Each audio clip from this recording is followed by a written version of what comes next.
လက်ရှိ MPN အင်ဒိုနီးရှားအသင်းကြီးဖြစ်တဲ့ One Esport အသင်းအနေနဲ့ MPN ပြိုင်ပွဲတွေမှာဆိုရင်အများတန်းလိုချန်ပီယံဆုတွေအပိုင်သိမ်းနေကြအသင်းကနေလက်ရှိချိန်ရှေ့မှာဆော်ဝါခဲ့တဲ့ MPN အင်ဒိုနီးရှား Season 17မှာတော့သူ့ရဲ့တောင်တင်းမိသား line up ပေါ်မှာဖိလစ်ပင်းက Gold Standard ဖြစ်တဲ့ Kerao ပါထပ်မံအားပေးခဲ့ပေမဲ့ BDR လိုအသင်းကို Grand Final မှာ 4-1 ဆိုတဲ့ရလဒ်နဲ့အပြတ်သက်ရေးနေပြီး MPN ချန်ပီယံဆုကိုပါလက်လွတ်ခဲ့ရတယ်။အဲနောက်မှာ EWC ပြိုင်ပွဲအတွက် One Esport အသင်းရဲ့ fan တွေအနေနဲ့လက်ရှိ line up ကိုအများကြီးမျှော်လင့်ထားပေမဲ့တစ်ချိန်ကအင်ဒိုနီးရှားရဲ့အကောင်းဆုံး mid လို့ပြောလို့ရမယ် Sans နဲ့ K1 စီကကြာဆင်းသွားတဲ့ performance နဲ့သူတို့ရဲ့လက်စွမ်းတွေကိုမြင်တွေ့ရတာကြောင့်အရင်ကနဲ့တော်တော်လေးကိုကွာဟသွားပြီးနောက် MPN season တွေမှာ line up အပြောင်းလဲဖြစ်လာနိုင်မယ်လို့တော့ထင်တယ်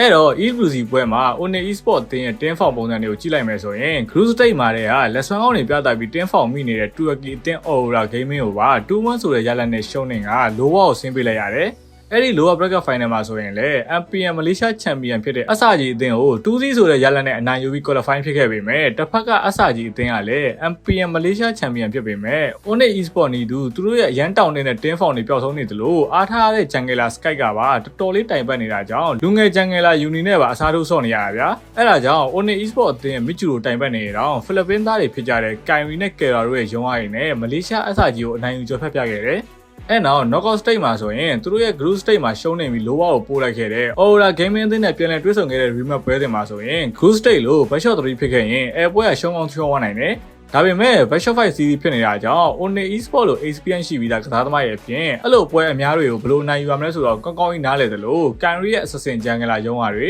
Kera ရဲ့ Granger တွေနဲ့ EWC မှာ share ကောင်းနေတဲ့ Turkey Aurora အသင်းကို 3-2 ဆိုတဲ့ရလဒ်နဲ့အနိုင်ယူကျော်ဖြတ်ပြီး semi final ကိုတက်ရောက်ခဲ့ပေမဲ့သူတို့နဲ့တွဲဆုံနေတဲ့ Team Spirit အသင်းဟာဆိုရင် international ပြိုင်ပွဲတိုင်းမှာ champion ဆုကိုမရနိုင်သေးပေမဲ့သူတို့ရဲ့အမြဲကောင်းနေတဲ့ team form တစ်ခုနဲ့ aggressive ဆန်ဆန်ဆော့နေကြသူတို့ရဲ့ playing style တွေကိုပြသနေတဲ့အသင်းနဲ့တွဲဆုံချိန်မှာ One Esport အသင်းရဲ့ share ရုံးပေးမဲ့ Kyrie နဲ့ Kera ပါတော်တော်လေးတိုင်ပတ်သွားခဲ့တယ်။ဘာကြောင့်လဲဆိုရင်အဲပွဲကိုကြည့်ရသူလည်းသိတော့မှာပါ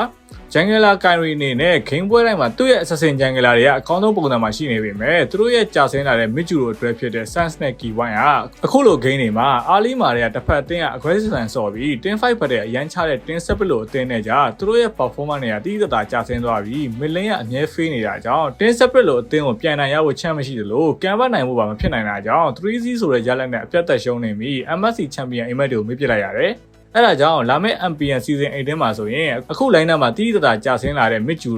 One Esport အနေနဲ့အပြောင်းလဲလုပ်မယ်လို့ထင်လားတကယ်ပဲ K1 နဲ့ Sans ရဲ့ Prino ကလက်စွမ်းတွေကပြီးဆုံးသွားပြီလားဘာသာတို့ရောဘယ်လိုမြင်လဲ comment ဝင်အောင်ရေးသားကြလို့ရပါတယ်